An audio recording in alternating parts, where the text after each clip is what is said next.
I welcome all of you to the class. In today's class, we'll be doing the numerical portion about the concepts which we have already discussed in the class.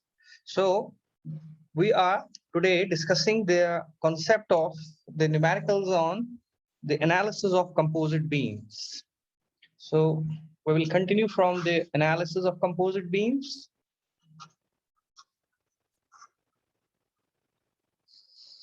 Analysis of composite beams. And today, our talk will be doing some numericals to consolidate the concepts which we have already discussed. Okay. Let's take the numerical one. Let's suppose that we are having a beam, rectangular cross-section beam, and it's composed of two materials, material 1 and material 2. Its material 1 is wood. Okay, the dimensions are given to us. This dimension is 6 inches. This dimension is also given to us. This dimension is also given to us. Fine. This is what we can say. This is our material 1. This is our material 1. And this is our material 2. This is our material 2. Now, as far as the dimensions are concerned, this dimension is given to us as this is 6 inch. This dimension is 0.5 inch.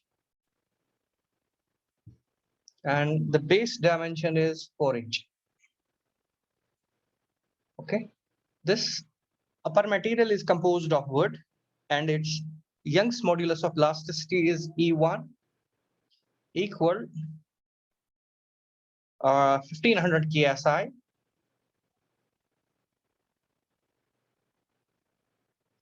kilopound per square inch, and E2 is equal 30,000 KSI. So this is given to us. Now the question says this beam is subjected to a bending moment M equal 60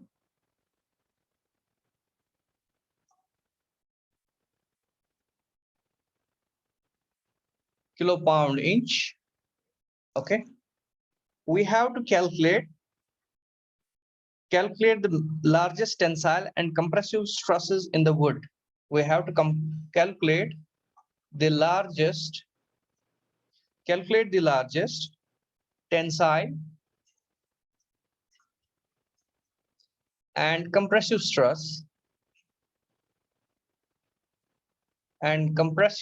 in wood, Okay, this is part 1, and part 2 is calculate the maximum and minimum tensile stresses in the steel. Maximum and minimum tensile stresses in steel. Tensile stresses in steel. So this is the question in front of us. So this material is wood and this material is steel. Okay. So before we go ahead, we know in our overall analysis, what is very important for us is to locate the neutral axis. Okay. Without locating, the step number 1 is in this analysis, the location of the neutral axis. So first of all, let's locate the neutral axis. Let's say this is the origin. Okay. And let's say this is our y-axis. Let's call this axis to be our y-axis. Let's say this is our z-axis. And this is point O, which we assume that this is our neutral axis. Okay, so this OZ axis is the neutral axis. This top face is at some distance from the neutral axis. Let's say it is at a distance h1 from the neutral axis. And we also assume that the lower face is at some distance from this neutral axis. Let's call that as H2. Okay, let's call that as H2. In composite beam analysis, the first and foremost step is the location of the neutral axis. So first of all, let's find the neutral axis of this composite beam. So we'll locate the neutral axis. We know as far as the neutral axis location is concerned, the neutral axis is an axis over which integral E1 integral taken over material 1 YdA plus E2 integral over material 2 YdA is equal to 0. This is how we define our neutral axis. Let me divide this into two portions.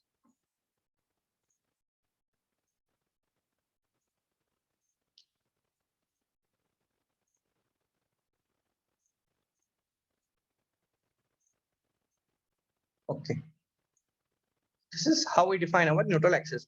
So we know E1, we know E2. We have to evaluate this integral YdA into integral YdA for area element 2. Okay. So as far as integral YdA for area 1 is concerned, we know x bar or y bar, the y coordinate of the centroid, is equal to integral YdA divided by integral dA, total area. So we can therefore say integral YdA is equal to the y coordinate of the centroid multiplied by the total area. Since we are taking this as for area 1, so this will be the y coordinate of the centroid for area 1 multiplied by the total area. Okay, so integral YdA, we will write this is y1 bar multiplied by area A1, total area of A1. Okay, total area over which we are taking this integral. Okay, so that will be equal y1 bar. This is our, this entire thing, this reddish area is our area 1. Okay, so its area is 4 inch cross 6 inch. Let me first write this area. So this is its area inch is 4 inch multiplied by 6 inch. This is its area, and I have to find the y coordinate of its centroid. Okay, so as far as the y coordinate of the centroid is concerned, this, if you look at the geometrical center, the geometrical center will be at a distance 3 inch. Okay, fine, because this is 6 inch. Fine, this is the center. I will call this as center C. Now for a rectangle, the centroid lies at the center. Okay, at how much distance it is from the neutral axis? Okay, because we have to find y1 bar is the y coordinate of the centroid when measured from the neutral axis. This z axis is our neutral axis and OC is the distance. So this is our y1 bar. If you look at y1 bar, it will be h1 minus 3 inch. Okay, so we'll write here h1 minus 3. h1 minus 3, total is inch. This is a y1 a1 bar. Okay, that comes out equal h1 minus 3 inch into 24 inch square. This is y1 bar integral. Similarly, integral YdA for area 2 is equal y2 bar a2. That is equal. Now y coordinate of the centroid for area 2. Area 2 is here. Okay, its centroid lies at the geometrical center. How far it is from the neutral axis? It is at this distance. Let us call this as y2 bar. If you look at y2 bar, it is h2 minus 0.5 divided by 2. This distance is 0.5 divided by 2. So h2 minus this distance gives us y2 bar. That will be equal. That can also be written as this total distance in terms of h1 can be written as, if we take this total distance from here to here, it is how much? It is 6 inch. Fine. From here to here, it will be 6 inch plus 0.25 divided by 2. That is 0.5 divided by 2. That will be 6.25 inch. 6.25 inch is the location of the centroid of the area 2 when measured from the top face. But we have to measure it from where? We have to measure from the centroid. That is, we can write this as, this is 6.25 inch minus h1. Okay, I can again write it. Let me explain it how it is. So if you look at the distance from here to the centroid of the area 2, it is 6 inch plus 0.5 divided by 2, that is 6.25.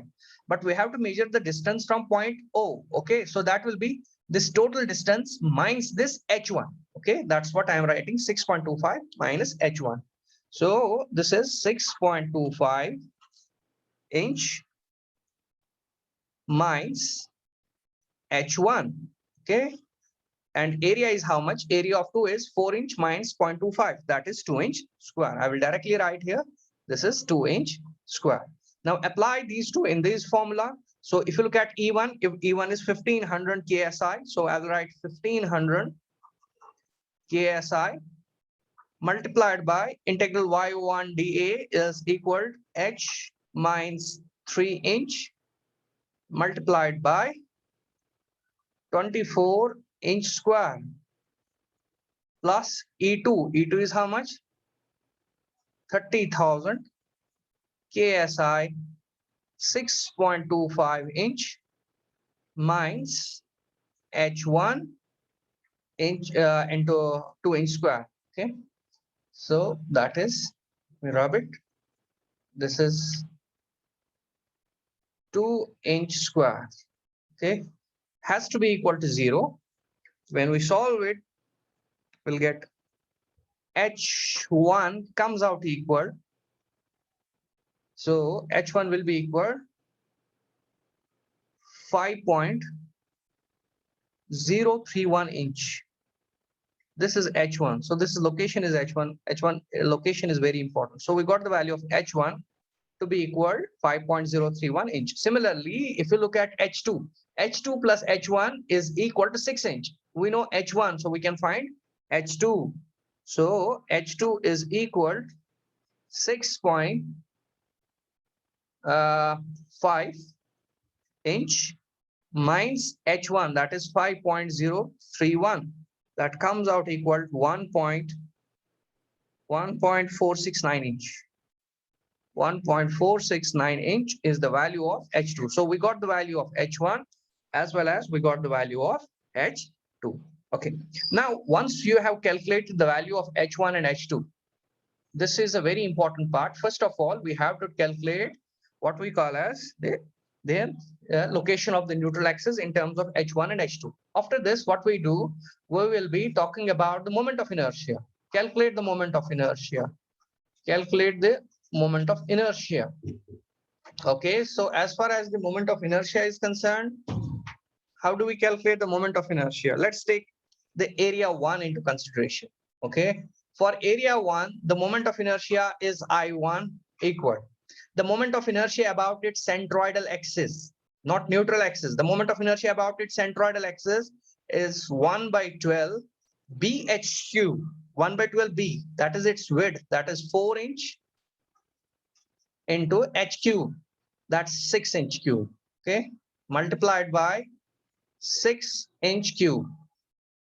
1 by 12 BH cube is the moment of inertia about what? Moment of inertia about centroidal axis. But be careful, when we are doing the analysis of composite beams, this moment of inertia is to be calculated about the neutral axis. So we will use the parallel axis term for moment of inertia. That is, moment of inertia about the neutral axis, that is Z axis, is equal to the moment of inertia about the centroidal axis, that is this much, plus area. Area is how much? 6 inch into 4 inch, that is 24 inch square. 24 inch square multiplied by the square of the distance between the centroidal axis and the neutral axis. Fine. That is H1 minus 3 inch. Okay. That is H1 minus 3 inch. So H1 is equal to how much? H1 we already know it is 5.031 inch.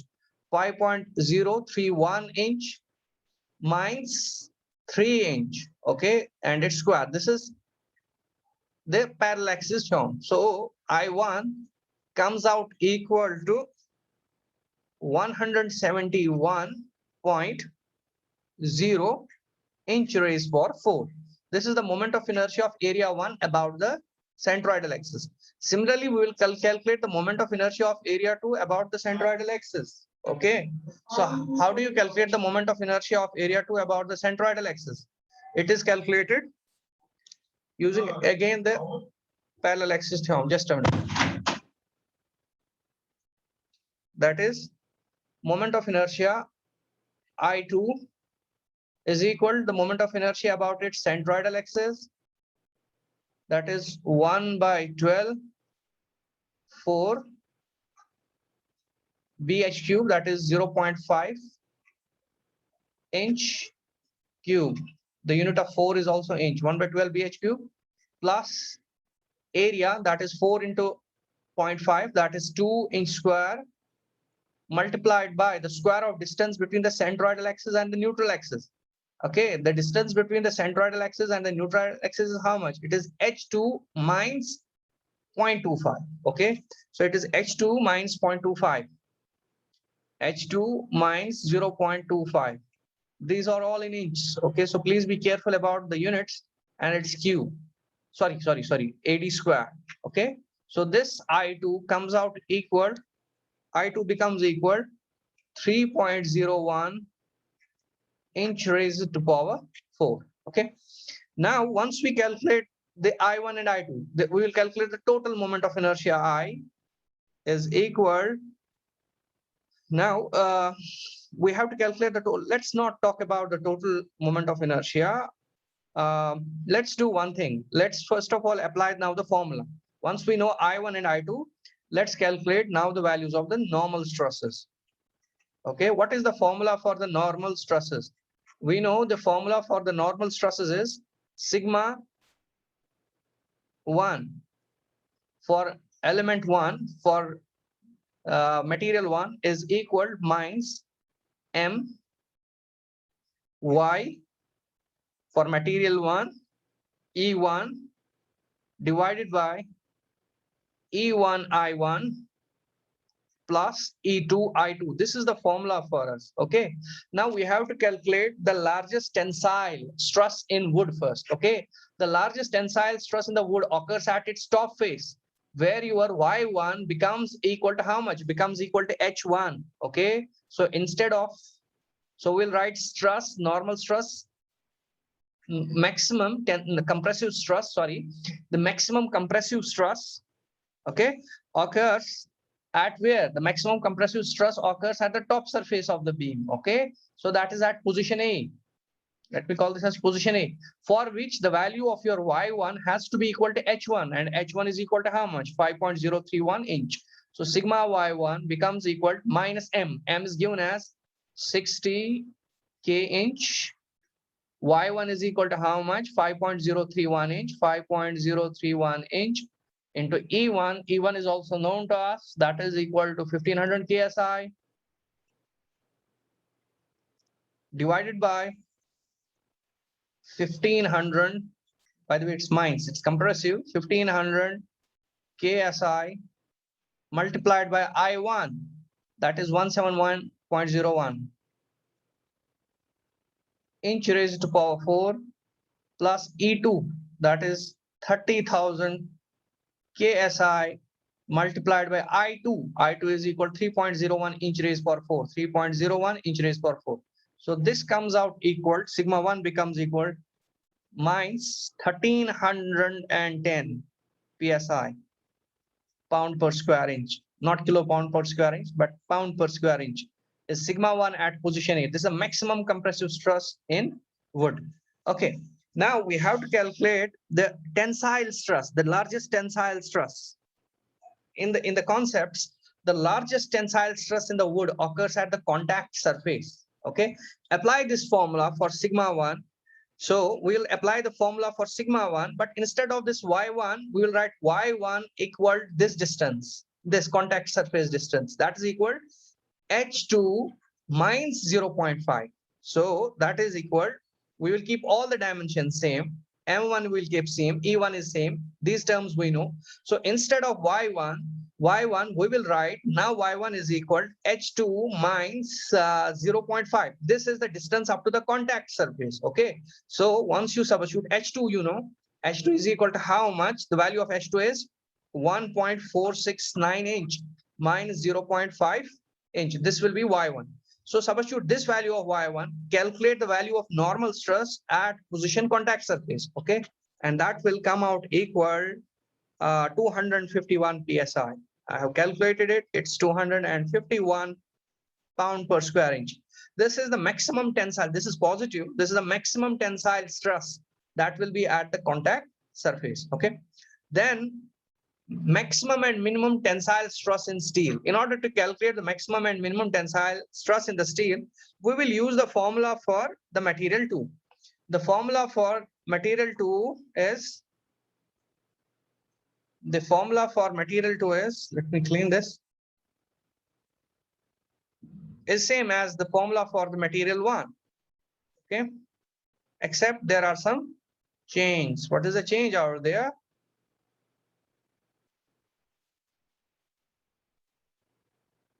Let me do it over here.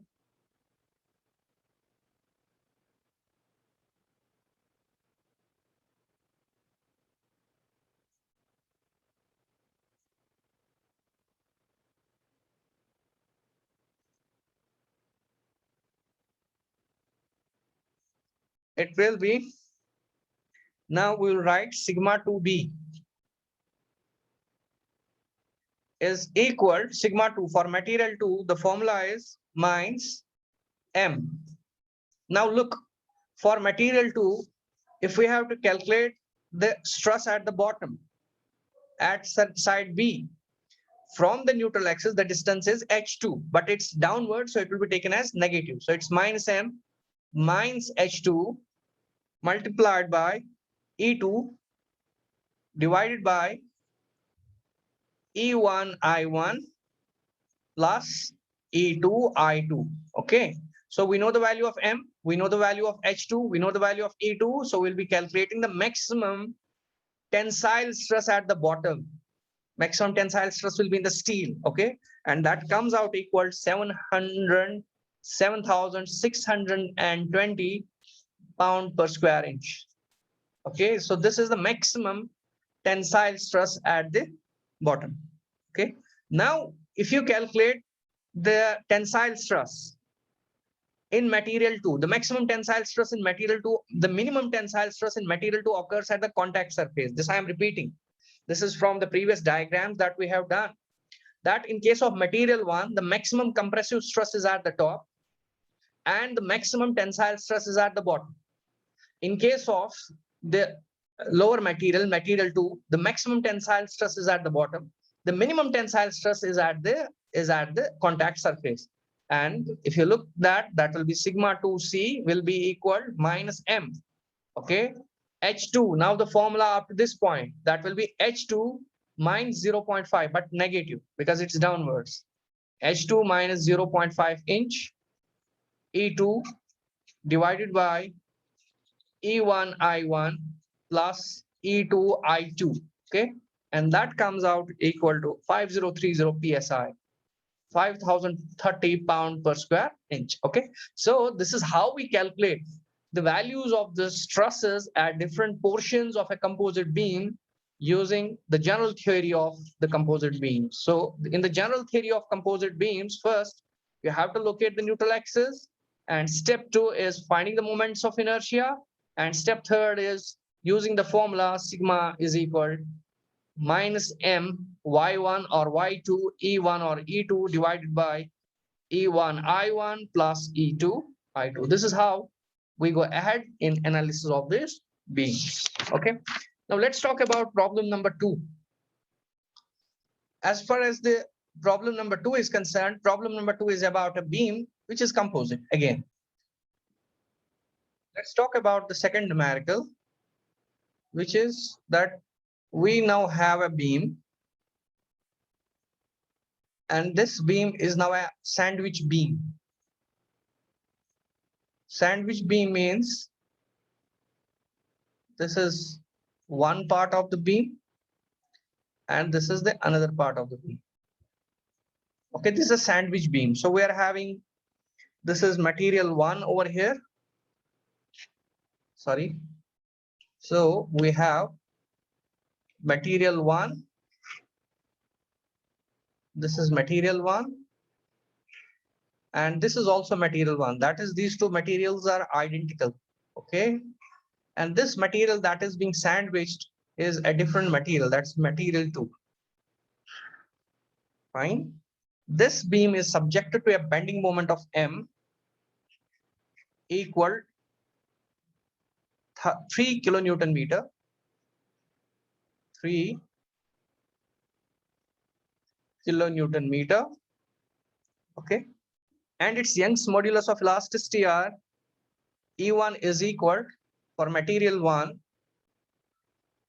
E1 is equal 72 GPa, and for material 2, its Young's modulus of elasticity is E2 equal 800 megapascal, 800 MPa. The dimensions that are given to us are, the thickness is 5 mm, this H is 160 mm, this H is being calculated from top to bottom. Okay, this H is given to us, this dimension is also given to us. Okay, and this thickness is also given to us. All the dimensions are provided. This is 160 mm, this is 150 mm, this thickness is 5 mm, and this thickness is also 5 mm. Okay, this is, the base is 200 mm.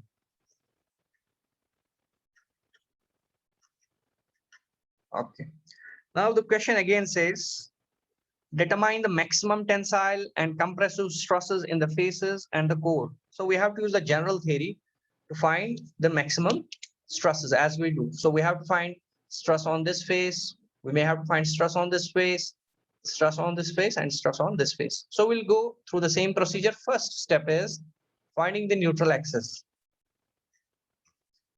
First step is finding the neutral axis. Okay, how do we find the neutral axis? I just told you that the procedure for finding the neutral axis is integral E1 YdA plus E2 multiplied by YD, integral YdA for area element 2. So we are having 3 areas, area 1, area 2, and area 3. You should always know, and we have already done it in the lower classes in the previous semesters as well, that when you have a symmetric beam, it's a double symmetric beam. Okay, you have a symmetrical portion at the top portion and the bottom portion are symmetric. So essentially the centroidal axis is the neutral axis. For symmetrical beams, the centroidal axis, if this is a double symmetric composite beam, then it's obvious that the centroidal axis is its neutral axis. You can also verify it with this formula. Okay, so you will be applying this formula over area 1 over area 2 and this area 1 and putting it equal to 0. You will find that again the centroidal axis is actually its neutral axis for a double symmetric beam. Okay, now if you look at the different distances, if you look at this top distance from the centroidal axis or the neutral axis, it will be now 160 divided by 2. That will be equal to how much? That will be 80 mm. Okay, so that will be equal to 80 mm. Fine, and this distance will also be equal to 80 mm. Fine, this distance is also 80 mm. This distance will be 75 mm, 75 mm, and this distance will also be 75 mm. Okay, now let's do the analysis. So neutral axis is quite clear to us that for a doubly symmetrical beam, the neutral axis is actually the centroidal axis. Now calculate the moment of inertia. I1 is equal, the moment of inertia I1 for this cross-sectional area will be equal to the moment of inertia of this entire section. Okay, multiplied by, if we take the moment of inertia of this entire section minus the moment of inertia of the core, that will give us the moment of inertia of this portion and this portion. So it will be 1 by 12 about the centroidal axis, 1 by 12 into B, that is BH cube, B by 12 into H cube.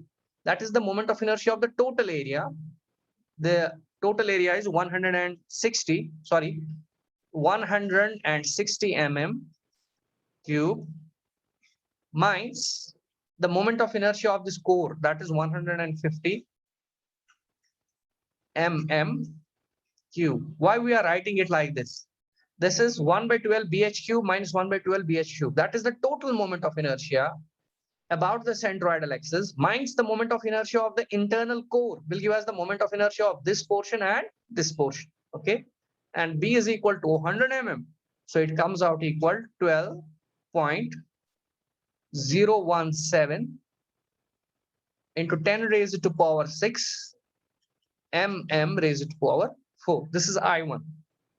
Now I2, the moment of inertia of the core about its centroidal or neutral axis, that is 1 by 12 into B. B is 200 mm into H cube. H cube it's 150. Fine. 150 mm cube. That comes out equal 56.250. 56.250 into 10 raised to power 6 mm raised to power 4. This is I2. Okay. So we can now directly calculate sigma 1 maximum. That is the maximum compressive stress in material 1. That will be at the top face where H is 800 mm. Fine, 80 mm. Okay.